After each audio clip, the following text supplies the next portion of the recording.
New videos every day.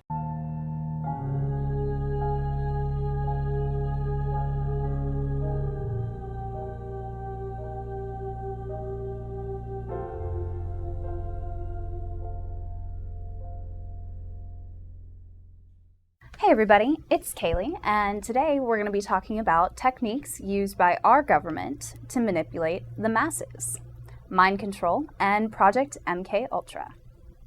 So, how did Project MkUltra come to be anyways? Well, the name MkUltra denotes two specific meanings. MK refers to the Technical Services Division of the CIA, which actually sponsored the project, and Ultra, which refers previously to the most highly classified information of World War II intelligence.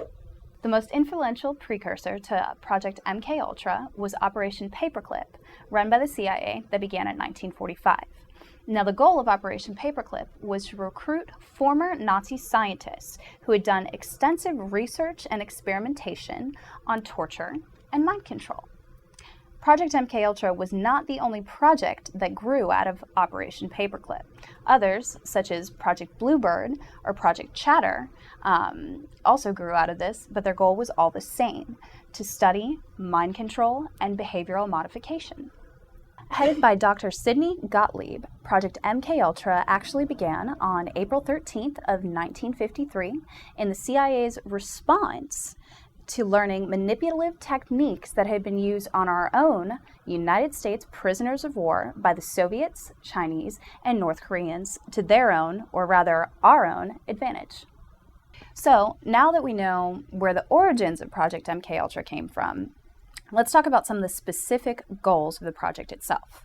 Well, obviously, mind control and behavioral modification, as well as the CIA wanted to be able to use techniques to extract viable information from resisting subjects. Now, what I'm going to do is read to you a list of some of the specific goals from one of the surviving documents dated back in 1955 that was part of MkUltra.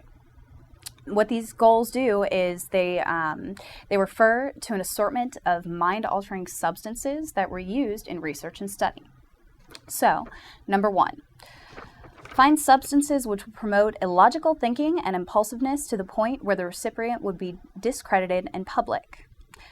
Find substances which will increase the efficiency of mentation and perception. Materials which will prevent or counteract the intoxicating effects of alcohol. Materials which will promote the intoxicating effect of alcohol. Materials which will produce the signs and symptoms of recognized diseases in a reversible way so that they may be used for malingering. Materials which will render the induction of hypnosis easier or otherwise enhance its usefulness. Substances which will enhance the ability of individuals to withstand privation, torture, and coercion during interrogation and so-called brainwashing. Materials and physical methods which will produce amnesia for events preceding and during their use. Physical methods of producing shock and confusion over extended periods of time and capable of surreptitious use. Substances which will produce physical disablement such as paralysis of the legs, acute anemia, etc. Substances which will produce pure euphoria with no subsequent letdown.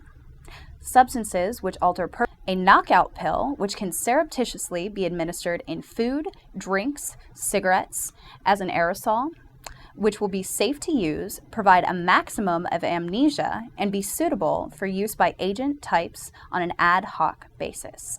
And lastly, a material which can be surreptitiously administered by the above routes and in which very small amounts will make it impossible for a man to perform any physical activity whatsoever.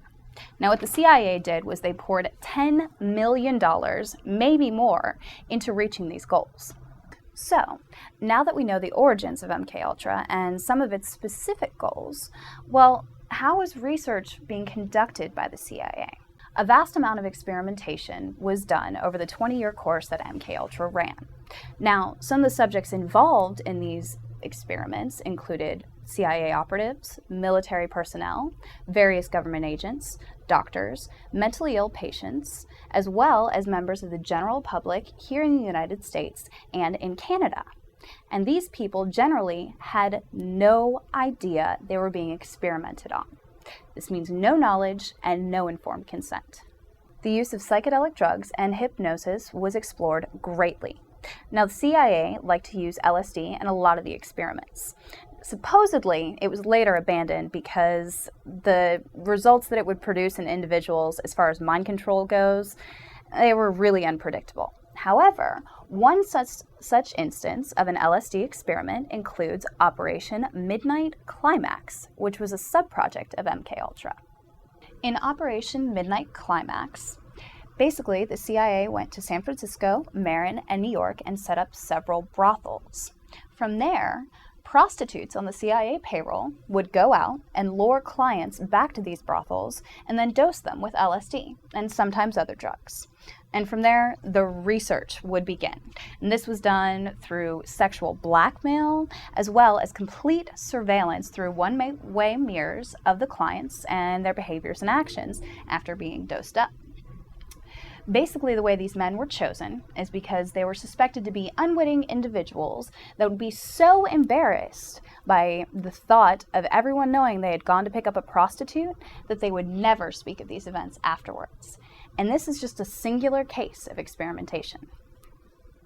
Other of these so-called research studies included the use of heroin, morphine, temazepam, sensory deprivation, sodium pentathenol, the use of barbiturates and amphetamines on the same client or patient, which is essentially speedballing, mescaline, psilocybin, memory erasure through electroconvulsive therapy, as well as drug-induced comas, where a patient would be exposed to the same noise or repetitive phrase for upwards of 3 months at a time. It's known that at least 44 American universities, 15 research facilities, and pharmaceutical companies, including Novartis, which was then known as Sandow's Laboratories, and Eli Lilly, 12 hospitals, and 3 prisons participated in Project MkUltra. I want to read to you a quote by Ted Kennedy in reference to Project MkUltra that he presented to the Senate in 1977. The deputy director of the CIA revealed that over 30 universities and institutions were involved in an extensive testing and experimentation program, which included covert drug tests on unwitting citizens at all social levels, high and low, Native American, and foreign.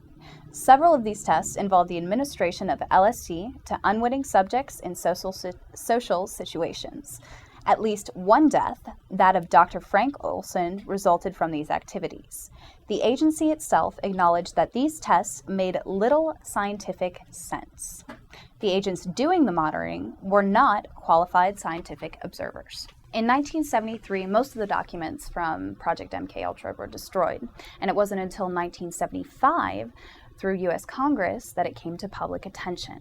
However, 14-year CIA veteran Vincent Margetti has stated numerous times that the CIA runs disinformative campaigns and that mind control studies still continue on today.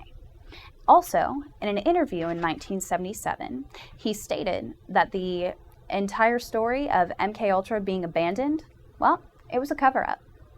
Join me in a future video where we're going to discuss Mastema, Iblis, Asael, Baal, Voland. Still don't know who I'm talking about? The one and only Prince of Darkness. No, not Ozzy Osbourne. The devil himself. How would you feel about being tied to, say, a tree, a stake, by your hands and feet, and left for dead? Join me in a future video where we're going to discuss some of the most notable crucifixions in history. Thanks for joining me on our discussion about MkUltra today. Please don't forget to rate my video, leave me any comments or suggestions that you have, and don't forget to subscribe. The button's over here. Later. If you liked this video, we have hundreds of more alternative videos ranging from sexual health to psychology to mind control. So if you liked it, go ahead and click on me to enter the Psychetruth channel.